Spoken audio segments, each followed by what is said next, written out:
গত সোমবার নবান্নের একটি বৈঠকে রাজ্য প্রশাসনের আধিকারিকদের সামনে সরকারি জমির দখল হওয়া নিয়ে ক্ষোভ প্রকাশ করেছিলেন মুখ্যমন্ত্রী মমতা বন্দ্যোপাধ্যায়। আর তারপরেই নড়েচড়ে বসেন সরকারি আমলা থেকে পুলিশ প্রশাসনের আধিকারিকরা।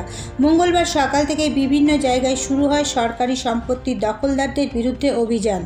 এরই মাঝে দুর্গাপুরের এক প্রাক্তন তৃণমূল কাউন্সিলরের বিরুদ্ধে অবৈধভাবে সরকারি জমি বিক্রির অভিযোগ উঠল। জানা যায় 21শে জুন এই নিয়ে আসানসোল দুর্গাপুর উন্নয়ন পর্ষদে অভিযোগ জানান এলাকার বাসিন্দারা এবং পুলিশ প্রশাসনের লোকেরা গিয়ে দুটি জমিতে বাড়ি তৈরির কাজ বন্ধ করে দিয়েছে। ঘটনাটি দুর্গাপুর নগর নিগমের 24 নম্বর ওয়ার্ডের উত্তরপল্লী এলাকার।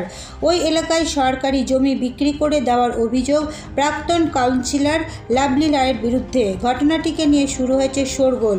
তবে এই অভিযোগ নিয়ে প্রাক্তন কাউন্সিলরের কোনো প্রতিক্রিয়া পাওয়া যায়নি। এই বিষয়ে 24 নম্বর ওয়ার্ডের তৃণমূল সভাপতি নিত্যানন্দ বৈদ্য বলেন, ওয়ার্ডের সরকারি জমি থেকে যেখানেই জবরদখলকারীদের প্রশাসনকে দিয়ে তুলতে যাচ্ছি সেখানেই প্রাক্তন তৃণমূল কাউন্সিলর লাভলি রায়ের নাম বলে পার পাওয়ার চেষ্টা করছে জবরদখলকারীরা। বিষয়টি প্রাক্তন কাউন্সিলরকে জানানো হয়েছে, কিন্তু কাজ হয়নি। আর এখান থেকেই শুরু হয়েছে বিতর্ক। তাহলে 24 নম্বর ওয়ার্ডের সরকারি জমিতে কোন সাহসে অবৈধ বাড়ি নির্মাণ চলছে? কিন্তু এখানে উত্তরপল্লী এলাকার একটি সরকারি জমিকে বিক্রি করে দিয়ে অবৈধ নির্মাণের অভিযোগকে ঘিরে বিতর্ক শুরু হয়েছে। ইতিমধ্যেই এই ঘটনায় ওয়ার্ডের যুব তৃণমূল সভাপতি রঞ্জিত প্রামাণিক সহ 3 জনের নামে এডিডিএতে লিখিত অভিযোগ জমা পড়েছে। এই ঘটনা নিয়ে ওয়ার্ডের সভাপতি নিত্যানন্দ বৈদ্য বলেন, দেখুন, দল যখন তৃণমূল কংগ্রেসের পক্ষ থেকে আমাকে 24 নম্বর ওয়ার্ডের প্রেসিডেন্ট করেছে, সে সময় থেকে আমি সম্পূর্ণ জায়গাটাকে ধরার চেষ্টা করছি যাতে দলের ভাবমূর্তিটাকে আমরা উজ্জ্বল করতে পারি। আপনারা দেখেছেন একটা ইলেকশন হয়ে গেল এবং সেখানে মানুষ দুহাত বলে সমর্থন করলেও 24 নম্বর ওয়ার্ডে আমরা সামান্য ভোটের জন্য পরাজিত হয়েছি। কিন্তু এটা বাস্তব অবস্থা না। বাস্তব অবস্থা যে মানুষ আমাদের চায় এবং সেখানে আমাদের কিছু মানুষের জন্য নেগেটিভ মাইন্ড তৈরি হয়েছে এবং তারা সেইখানে অপোজিটে গেছে। তখন আমি ওখানে উত্তরপল্লীতে গেলাম। উত্তরপল্লী গিয়ে যে ঘরটা কনস্ট্রাকশন করছে তখন তাকে আমি বললাম, ওরা বললো যে আমাদের কাগজ আছে বা আমার বাবা এমপ্লয়ি ছিলেন। আমি সেগুলো আপনি দেখালে আপনি করতে হবে। তখন বারবার বলছিল যে কাউন্সিলর, আমরা শুধু কাউন্সিলর নয়, আমাদের লাভলি রায় ছিলেন। লাভলি রায় বলেছেন করতে, লাভলি রায় যখন বলেছে আমরা নিশ্চয়ই করবো, এখানে আপনাকে আমরা মানি না।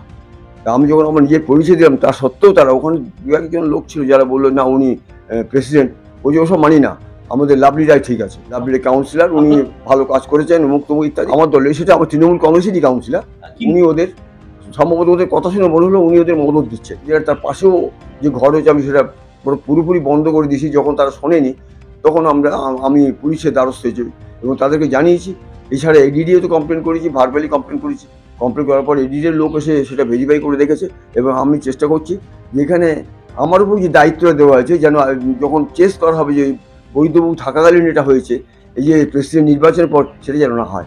এবং সেখানে আমার পরে যা হচ্ছে সে প্রত্যেকটাই আমি ব্লক করেছি। আপনি বিভিন্ন জায়গায় দেখবেন, যেখানে যে কোনো জায়গায় আমি সব জায়গাটা বন্ধ করার চেষ্টা করছি যাতে দলের যে সিদ্ধান্ত, সেই সিদ্ধান্তটাকে আমি মেনে চলি। বিশেষভাবে আবার আমার কানেও আসছে যে এরকম কোথাও লেনদেনের কাজ চলছে এবং হ্যাঁ কিছু এইভাবে করা হয়েছে, কারো কাছে কোনো টাকা নেওয়া হয়েছে, কেউ আবার সেই জায়গায় যেহেতু টাকা নেওয়া হয়েছে কেন করতে দেবে না, এই ধরনের মানসিকতা। দলের কিছু লোক আছে তার মধ্যে জড়িয়ে এবং আমি মনে করি যারা এই টাকা নিয়ে লেনদেন করছে, টাকা নিয়ে এই ধরনের কাজ করছে, তারা দলের কেউ নয় এবং তারা দলের ওই জামা পরে আছে, কিন্তু বাস্তব অবস্থা তারা দলের বিরোধী লোক। আমি বলতে চাই লাভলি রায় এই ব্যাপারে সতর্ক হোক, যদি এই ধরনের কোনো কাজ করে সেই কাজ থেকে তিনি বিরত হন, যাতে কোনো মানুষ তার নাম না করে বলতে পারে যে উনি বলেছেন বা উনি মদত দিয়েছেন, এই ধরনের কথা যেন না। তিনি আমাদেরই তো কাউন্সিলর এবং তারা বলছিল লাভলি রায় আমাদের বলেছে আমরা করব এবং এখানে লাভলি রায়ের কথাটা খুব বেশি গুরুত্ব পাচ্ছে এবং আমি বারবার বলছি যে ঠিক আছে উনি এখন এক্স কাউন্সিলর, ফলে উনি যা বলেছেন আগে সেটা আপনাদের বলেছেন, আপনারা তার সঙ্গে আবার কথা বলবেন, তিনি যদি আবার বলেন তখন নিশ্চয়ই করুন, কিন্তু আমি এখন এটা করতে দেবো না এবং আমি এটা প্রশাসনকে জানাবো। প্রশাসন যদি মনে করে যে আপনাদের এনওসি দরকার বা আপনারা যান এডিডি যান না, এডিডি আপনাদের কাগজপত্র দেখান, এডিডি নিশ্চয়ই আপনাদের ওই এনওসি দেবে। উচ্চ নেতৃত্বকে জানিয়েছি এবং উচ্চ নেতৃত্ব আমার ব্লক বা জেলা নেতৃত্ব যেভাবে নির্দেশ দিচ্ছে আমি ঠিক সেইভাবে কাজটা করার চেষ্টা করছি এবং আগামী দিনেও আমি সেই করব যে আমি দলে না থাকলেও, আমার কোনো পদ না থাকলেও, আমি দলের একজন সৈনিক হিসেবে আমি অন্তত এই ধরনের মমতা বন্দ্যোপাধ্যায়ের যে নির্দেশ তিনি যে এই যে কাজগুলো করতে বলছেন আমি সেগুলো নিশ্চয়ই করব। যদিও এডিডিএতে জমা পড়া চিঠির ভিত্তিতে অভিযুক্ত 24 নম্বর ওয়ার্ডের যুব তৃণমূল সহসভাপতি রঞ্জিত প্রামাণিকের দাবি এই সমস্ত অভিযোগ ভিত্তিহীন, তাদেরকে ফাঁসিয়ে দেওয়ার চেষ্টা হচ্ছে। পুরোটাই ভিত্তিহীন। আমাদের পাড়ায় যদি কেউ ঘুরে বেড়ায় তাহলেই বুঝতে পারা যাবে যে একটা পাড়াতে একটা কোনো কেউ এক্সট্রা বাড়ি করেনি, মানে কেউ যদি একটু বাথরুম দরকার হলে গ্যারেজ হলে সেই জায়গার মধ্যেই পড়ছে সীমানা, আর সবারই জায়গা কাটা আছে। হ্যাঁ, সিপিএমের সময় কেউ আনএমপ্লয় বসেছে, সেটার জন্য বড় প্রশ্ন নয়, তারা অনেকদিন ধরেই বসে আছে, 35 বছর 40 বছর তারাই, নতুন কোনো বাড়ি হয়নি আমাদের উত্তরপল্লীতে, এটা আমি দায়িত্বের সাথে বলতে পারি। আর এটা পুরো চক্রান্ত করছে, কাউন্সিলরকে যাতে টিকিট না পায়, কাউন্সিলরকে যাতে হেনস্থা করা হয়, সেই জন্যই এটা পুরো চক্রান্ত। বিরোধী পার্টি আবার কারা, আমাদের উত্তরপল্লীতে সব থেকে 15টা বুথের মধ্যে আমাদের বুথটা সব থেকে বেশি লিড হয়েছে, 148 নম্বর বুথ, এলে কেউ ইনকোয়ারি করে দেখতে পারে। সেই 148 নম্বর বুথের লিডের জন্য ওরা চাইছে যে এইখান থেকে যদি হারি তাহলে আমরা বিরোধী পার্টি চক্রান্ত বলতে বিজেপি, তাছাড়া আর তো কারো এইখানে ইয়ে করার তো নেই, ব্যাপার নেই। এডিডিআর কাছে জানিয়েছি, আমরা বিভিন্ন মহলও জানিয়েছি, উপর নেতৃত্বকেও জানিয়েছি যাতে জিনিসটা তদন্ত করা হোক, সেই জন্য করা হয়েছে। কেন আমাদের এখানে কোনো টাকা পয়সার ব্যাপার নেই। আর আমাদের এখানে আবার দেখবেন একটা আগের দিনে যে প্রেসে বিবৃতি দিয়েছিলেন তাদের নামগুলো লেখা আছে, তাদের নামগুলো কিন্তু আমাদের উত্তরপল্লী একটা বাসিন্দা নয়, কিন্তু সব বাইরের বাসিন্দা, কোনো অবৈধবাদ না। আমি তো বলবো পুলিশ প্রশাসনকে দায়িত্ব নিয়ে দেখুক, যারা আছে তাদের হয়তো কারো কাগজ নেই, তারা 30 বছর 35 বছর আছে, পাড়ায় পাড়ায় ঘুরুক, মানুষের কাছে সার্ভে করুক যে কোনটা অবৈধ বা বৈধ হয়েছে। আর এগুলো দেখার তো দায়িত্ব, আমরা তো দলের দায়িত্ব, আমরা দলের কাজ করি। আমাদের যে রাস্তাঘাট যা লাইট জ্বলছে না, এইগুলো দেখার দায়িত্ব আমাদের। এই বিষয়ে 3 নম্বর ব্লক তৃণমূল কংগ্রেসের সভাপতি ভীমসেন মণ্ডল বলেন, তিনি চিঠি দিয়ে প্রাক্তন তৃণমূল কাউন্সিলর লাভলি রায়ের বিরুদ্ধে ওঠা অভিযোগের বিষয়টি দলের ওয়ার্ড সভাপতি নিত্যানন্দ বৈদ্যর কাছে জানতে চাইবেন। দেখুন, আমাদের নেত্রী মমতা বন্দ্যোপাধ্যায় পরিষ্কারভাবে বলেছেন যে সরকারি জমি কোনো মতেই অবৈধভাবে দখল করা চলবে না। এই ব্যাপারে যদি কোনো কমপ্লেন হয়ে থাকে আমি প্রশাসনের কাছে অনুরোধ করব, এডিডিএ এবং প্রশাসন ডিএমসিকে, যে প্রকৃত তদন্ত করে যেই দোষী হোক তার বিরুদ্ধে যেন যথাযথ ব্যবস্থা নেওয়া। দেখুন, এই ব্যাপারটা আমি দলের একজন কর্মী হিসেবে বলতে পারি যে সেরকম কোনো অভিযোগ থাকলে তাকে দলকে জানানো উচিত, দল তদন্ত করে তার ব্যবস্থা নেবে। আপনারা যখন বলছেন, আমি আমার দলীয় সভাপতির কাছে আমি চিঠি দিয়ে জানতে চাইব যে এই ধরনের বক্তব্য প্রেসের কাছে বলার আগে দল কেন জানতে পারল। দেখুন, আমাদের নেত্রী মমতা বন্দ্যোপাধ্যায় এবং সবুজ সেনার সেনাপতি অভিষেক বন্দ্যোপাধ্যায় সারাদিন অক্লান্ত পরিশ্রম করছেন দলের স্বার্থে এবং মানুষকে সুষ্ঠু পরিষেবার জন্য। কিন্তু দলের বিরুদ্ধে যদি কেউ কোনো রকম কাজ করে, দল সঠিক সময়ে সঠিক সিদ্ধান্ত নেবে। কারণ আমাদের এখন যে জেলা সভাপতি আছেন, ডাইনামিক জেলা সভাপতি, তিনি তৎক্ষণাৎ ব্যবস্থা নেওয়ার জন্য প্রস্তুত আছেন। মুখ্যমন্ত্রীর নির্দেশ মতো সরকারি জমি থেকে জবরদখলকারীদের সরানো হবেই, জানিয়েছেন আসানসোল দুর্গাপুর উন্নয়ন পর্ষদের চেয়ারম্যান কবি দত্ত ও দুর্গাপুর নগর নিগমের প্রশাসক মণ্ডলের চেয়ারপারসন অনিন্দিতা মুখোপাধ্যায়। একদিনে তবে সবাই আজকে 72 ঘন্টা হয়েছে আমি দায়িত্ব নিয়েছি, একটু বুঝতে সময় লাগবে। বারবার বলছি, প্রথম দিন থেকে বলছে অন্তত মাস 6 কাটে আমার লাগবে সময়, কিন্তু অ্যাকশন কিন্তু কোথাও থেমে নেই। আমি আপনাদের প্রথমেই বলেছি যে দেখুন, এই যে এনক্রোচমেন্ট কিন্তু আমরা ভেরি অ্যাক্টিভ।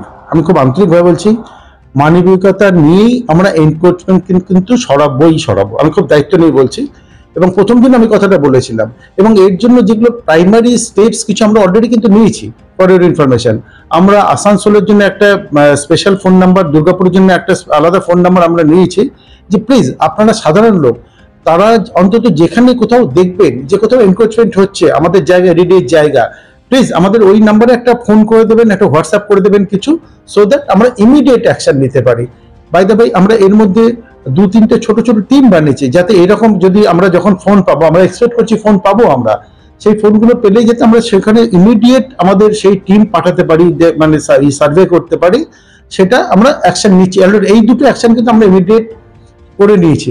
এছাড়াও আরো কিছু স্টেপ আমরা ইমিডিয়েট নেবো, যেটা আপনাদের পরবর্তী পর্যায়ে আমি ডেফিনেটলি জানাবো। কিন্তু সেগুলো কিছু আলোচনা আছে আমাদের অ্যাডমিনিস্ট্রেটিভ লেভেলে, সেই আলোচনাগুলো আমাদের মিটিংগুলো হয়ে গেলে আমরা। আর এই এনক্রোচমেন্ট যেটা হয়েছে সেটা তো খুব সাংঘাতিক ব্যাপার হয়ে গেছে। উনি একটা কথা বারবার বলেছেন যে হকারেরা যারা অলরেডি আছেন তারা তো আমাদের ভাই, তারা আমাদের ফ্যামিলির মধ্যে, কিন্তু হঠাৎ করে রাতারাতি বাইরের থেকে এসে একটা জায়গা দখল করে তারা বসে যাচ্ছে একটা তিরপাল টাঙিয়ে, এবং তারপরে সেটা তারা অথরাইজড করে নিচ্ছে, কনস্ট্রাকশন করে যাই করে। তো এই ব্যাপারে আমাদের আসানসোল দুর্গাপুর ডেভেলপমেন্ট অথরিটি ওনারা তো সক্রিয় ভূমিকা নিশ্চয়ই নেবেন, এবং ডিএমসির তরফ থেকে যদি কিছু করার প্রয়োজন হয় বা ওনাদের সাহায্য করা বা ওনাদের পাশে দাঁড়ানো, আমি নিশ্চয়ই আছি। অন্যদিকে বিষয়টিকে নিয়ে শাসকের বিরুদ্ধে সুর চড়িয়েছেন বিরোধীরা। 24 নম্বর ওয়ার্ডে উত্তরপল্লীতে যে জমি দখলের ঘটনা, এটা বারংবার ওই এলাকার যারা স্থানীয় বাসিন্দা তারা অভিযোগ করেছিল। আজকে ওই ওয়ার্ডের তৃণমূল কংগ্রেসের ওয়ার্ড সভাপতি NN বৈদ্য তিনি নিজে অভিযোগ করছেন সরাসরি পুরমাতার বিরুদ্ধে। তাহলে আমরা যা বলছি সেই অভিযোগ মমতা বন্দ্যোপাধ্যায়কে নবান্নের সভাঘর থেকে বলতে হচ্ছে, আর এখানে দাঁড়িয়ে স্থানীয় তৃণমূলের মধ্যে থেকে যারা সৎ ব্যক্তি আছেন তারা যারা দুর্নীতিতে যুক্ত তৃণমূলের তাদের বিরুদ্ধে আওয়াজ তুলছেন। মুখ্যমন্ত্রীকে এই অযোগ্যদের ভিড়ে যোগ্যদের চেনার মতন ক্ষমতা তুলে ধরতে হবে, এবং সৎ মানুষদের এই জায়গায় যদি বসিয়ে প্রপার যদি এই বিষয়ে উনি তদন্ত করে উপযুক্ত শাস্তির ব্যবস্থা করতে পারেন, আমরা তার পাশে থেকে তার কার্যকলাপকে সমর্থন জানাবো। এটা অত্যন্ত দায়িত্ব নিয়ে বলছি।